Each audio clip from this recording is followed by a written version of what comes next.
All right, ladies and gentlemen, welcome back to a very special episode of Sports and Nonsense podcast. Again, not the typical co-host today, as Rich is still studying for his new job that he is getting into. It's also not Tyler. I said last week that we were going to do like a little special episode that I had planned, and I got someone to agree to it. Everyone meet my dad. That's Mark Poulin, who agreed to come on and talk a little fantasy football with me, since Rich could not, and the fantasy football season is starting up this upcoming week.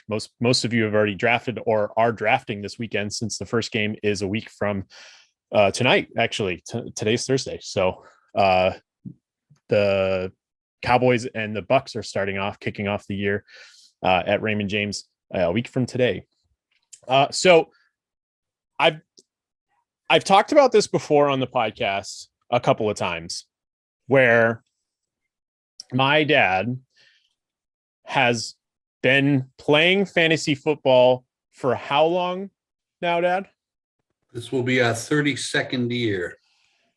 To putting that into retrospect, I'm 31. So my dad's been playing fantasy football with, there's how many original members are still in this league that you're in? 4. So he's been playing with the same 4 people for the last 32 years, which is kind of unprecedented.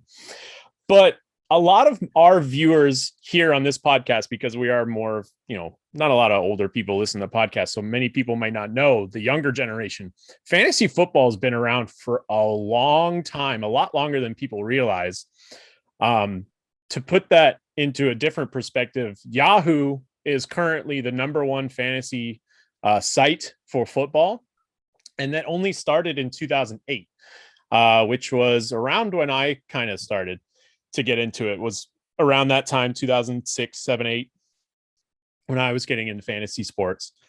But just looking it up you can look it up online. It's fantasy football technically started in 1962, when then part owner of the Oakland Raiders, Bill Wickenbach, started a friendly fantasy football league, and that kind of dates it back to that time frame of the early 60s. So I kind of wanted to just ask you some questions, Dad, about how it worked in a non-digital era, because that's what everyone is used to. Everyone's used to now just getting on their phone and drafting people over the internet, or they have DraftKings and FanDuel app, and they get on there and they do the weekly fantasy stuff.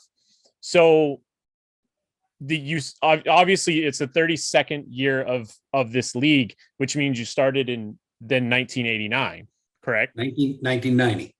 Oh, okay. So I guess that makes sense. Right. Oh, that would be 31 then. Yeah. 31 years. I'm 31. Yeah, but you haven't had your birthday yet. Oh, yeah. Yeah, I have. We started in 1990, so 2019 would have been our 30th year. So last year was 31, and 21 will be our 32nd year. Oh, I guess. Oh, okay. Oh, yeah, because I guess I'm not counting 1990 as the first year. So I guess you got to count 1990 as the first year. So yeah, okay. Yeah, right, because I was born in 1990, so I didn't have a birth year, so I would have been 0. Right. Okay. Anyway, yep. So okay, so you haven't been playing as long as I've been alive, but anyway. So you started the league in 1990. And then what did that entail? How many teams were there? We started originally with 6 teams, and of course, like you mentioned, there was no digital age back then, so we had to be in person to draft. Mm-hmm. And 6 of us showed up. We were actually at out having a few beers one night, and we were in the Scoreboard, which is a place Mm-hmm. And it's and this was back before sports bars were really popular. And they had this little card there. It was like a little 2-page pamphlet about fantasy football. And we looked at it and we thought, hey, this sounds like it'd be interesting. So we found, 6 of us together. And that we had absolutely no idea what we were doing. And that first year we actually drafted by position. Mm-hmm. So we drafted all quarterbacks first. So we just drew names from a hat to say who was going to pick first for quarterbacks. And then we throw them all in the hat again and draw again for who would pick first for running backs and so on. That's actually a really cool way to draft, actually. And now, like, looking back at it. It was interesting. It was interesting. And we tried to weight it so that everybody had a first pick, but some guys had the first pick for kickers or defensive teams or whatever. And that's what we did. The second year, we found 2 other guys, and we went to 8 teams after that. And we went, I don't know how long. We probably went another 8 or 10 years, and we've expanded to 10 teams, and we've been at 10 teams since then. 2 of the original, one of them passed away a few years back. Another guy just lost interest after a few years. So 4 of the original 6 are still involved. And the 2 that we added the second year, both of those guys are not in the league anymore either. Right. But it's got to be 10 years now since we've had a change in ownership, I think.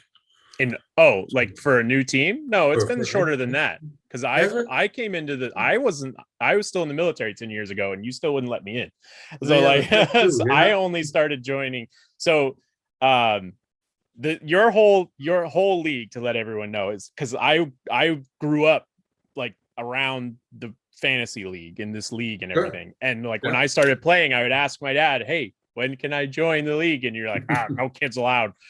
And that was the whole thing, is there's no kids. And so he didn't let me into the league until someone dropped out. And it was after I got out of the military. I was back home. It was like 2016. It was like 2016, 17. Yeah. So you're this is only your 5th or 6th year. Yeah. Yeah. So because I think I've drafted. It's my 6th year, because I've drafted 3 times in person and 2 times over the internet. Right. So and not to brag, but I've won twice in the 6 years that I've been in this league, which is something a lot of people can't say still. For this league that we're in. But how did it go, like in the early days without the internet? Like you say, you drafted players, you all got together, which we still technically do that. We all still get together, pending COVID stuff. So we all can still get together. You all still get together, and you still draft using an actual draft board instead of online. Because online you only get 90 seconds a pick, and it's kind of ridiculous. So you get a little longer drafting people, but then after that, the biggest thing I want to know is how do teams set their lineup in a non-digital age, especially with waiver wires and everything? They had to call the commissioner and leave a lineup, either talk to him in person or leave a message, on the phone, and here's my lineup for the week. The lineups had to be in before the first game. And of course there was no internet, so scoring was done by the newspaper. We had to go out and buy a paper, and we decided as a group which newspaper we were going to use, because that was going to be the official scoring. And then we would tally it all up and send letters out in the mail. So you didn't know you won your game until Thursday or Friday. Because we would get that stuff out in the mail. You had to wait till Tuesday's paper for the Monday night game. You wouldn't even do it over the phone. You wouldn't even call each team. You would get a some letter guys in the would. mail. Some guys would be interested in, hey, how did I do this week? Yeah, and so they would call to find out. But yeah, there were no cell phones then either, so you couldn't text things. And when you all said that it's the one newspaper you're going to use, did you all just go out and buy a paper like separately and tally up your own scores to see? Some guys did, and some didn't. Some weren't as involved. It was, and we used to, if you won the league that year, you had to be the commissioner the next year. So Oh, you were responsible for doing all of that work the next year. because I was going to ask you, because you're the current commissioner for our league, but you've been commissioner for how long now? I don't know, at least 15 years. Yeah. Yeah. You know, since we went digital, since Mm-hmm. we went digital, you know, nobody cares to take the job, and that's okay. You know, Mm-hmm. it's I you know, mean, it's a matter of collecting it's the a pretty money. easy gig for this group of people. Like they're Right, pretty right. easy, laid back, and they're not too like gung ho about different things, except when it comes to uh rule changes, I guess, because Right. there's been some rule changes in the league over the last few years Yeah. with With controversy. waiver position and PPR and changing over to Yahoo. Yeah. Because you used to do CBS Sports. I We think used CBS Sportsline the for a few first years. I think the I, I think the first year I was in was the first year you switched to Yahoo. To Yahoo. Yeah. Yeah, because you asked me Yeah. what was a better, you know, Yeah. app, and I was like, oh, I always use Yahoo. Like Yahoo's so easy. Yeah. And there were a couple of the guys in that league that had done the same thing. They were in other leagues and they were using Yahoo. And the biggest switch is CBS Sportsline was a pretty good website, but it wasn't free. You know, Right. so that was, you know, so we were paying for that. So we decided to go with something else that wasn't cost us this money, and you know, put that $100 back into the pool.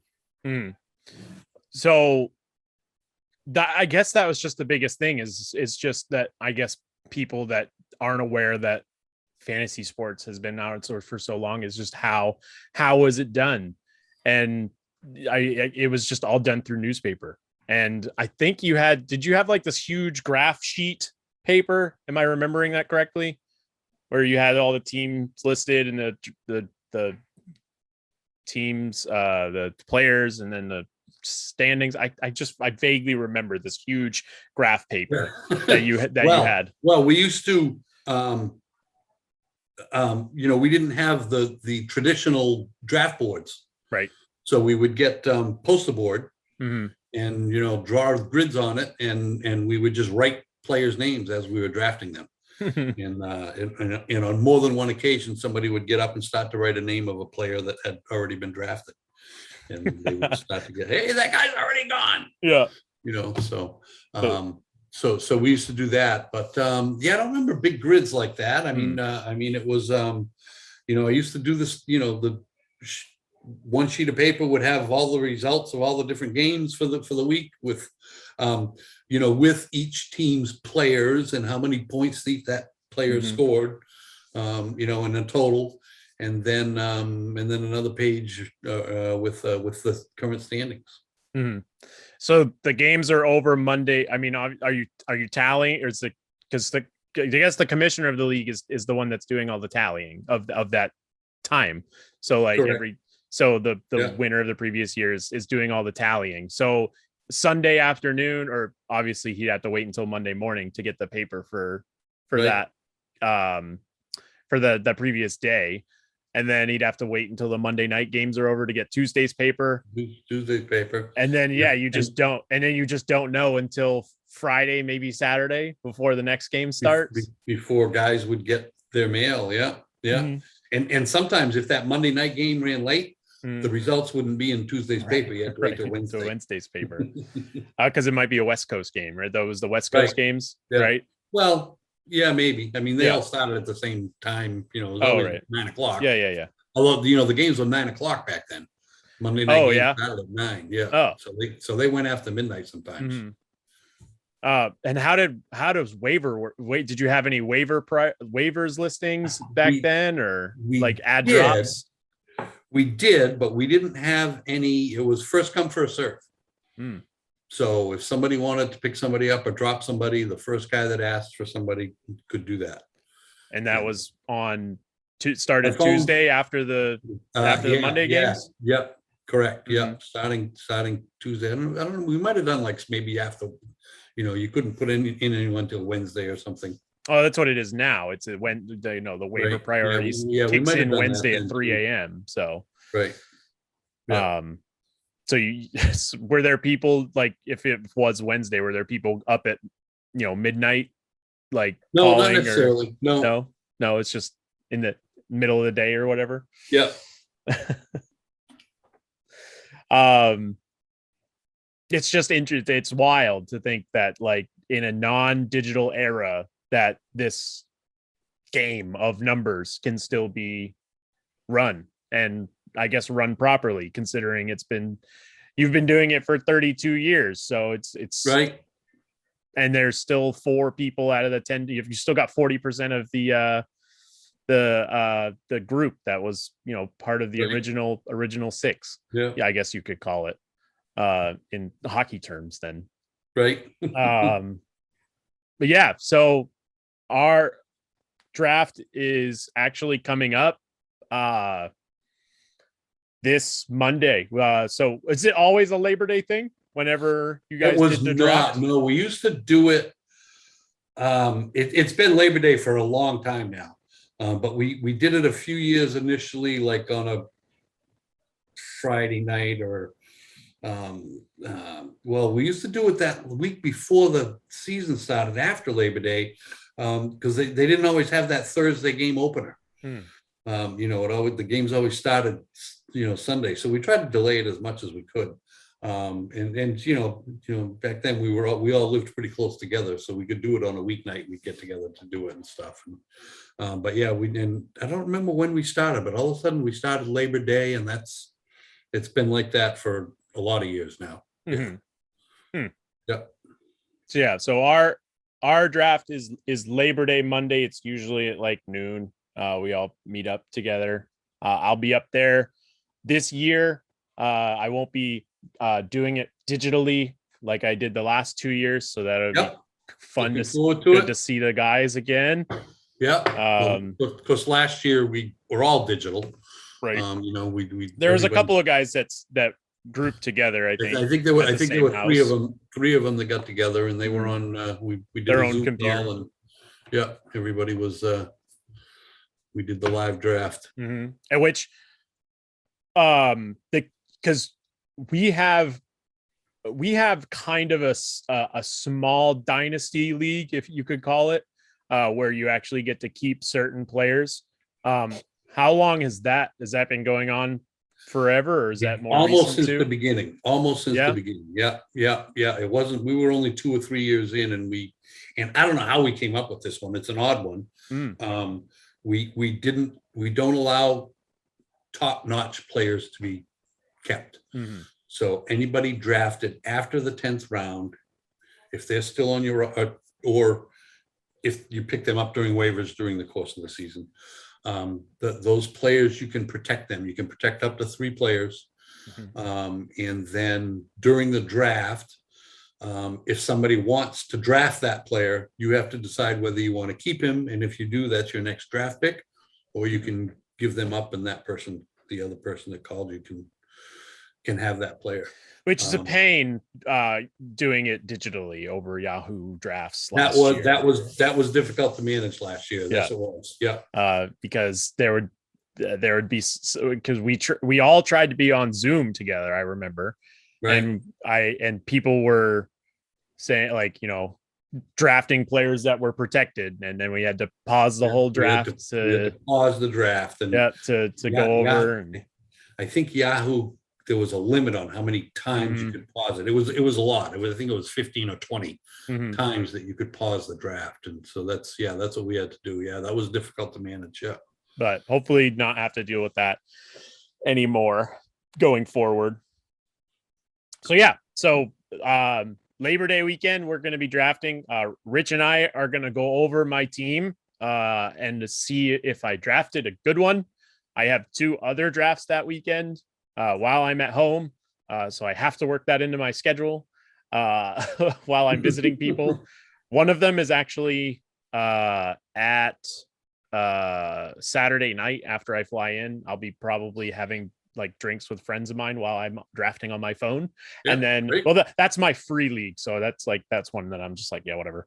And then my other paid league, Rich and I are going to draft together because he was in that league at one time and he doesn't like any of those people. So he's going to try to help me take them down this year. And then Monday afternoon. So I've got 3 drafts in 3 days: Saturday, Sunday, Monday. So and then Monday afternoon we've got the live draft that I'll be that I've been studying up on. So I got my book and I've got my spreadsheets and I've done my mocks. So we will see what happens on Monday, and that week after, hopefully Rich will be back and we'll go over my team and see what Yahoo thinks and what he thinks, and see where we project. So, right. Yep. Not gonna go over any other draft talk. Like I know I said this was a draft special, but it's mainly about the history of fantasy sports because Dad and I are in a league together, so we don't want to share our tips and tricks of our sleepers or anything, or our potential picks. So, but yeah, I wanted to thank you for coming on, filling in this week while Rich was studying for his new job. And I thought it was a good idea, to kind of no, thanks for asking. It was interesting. Yeah.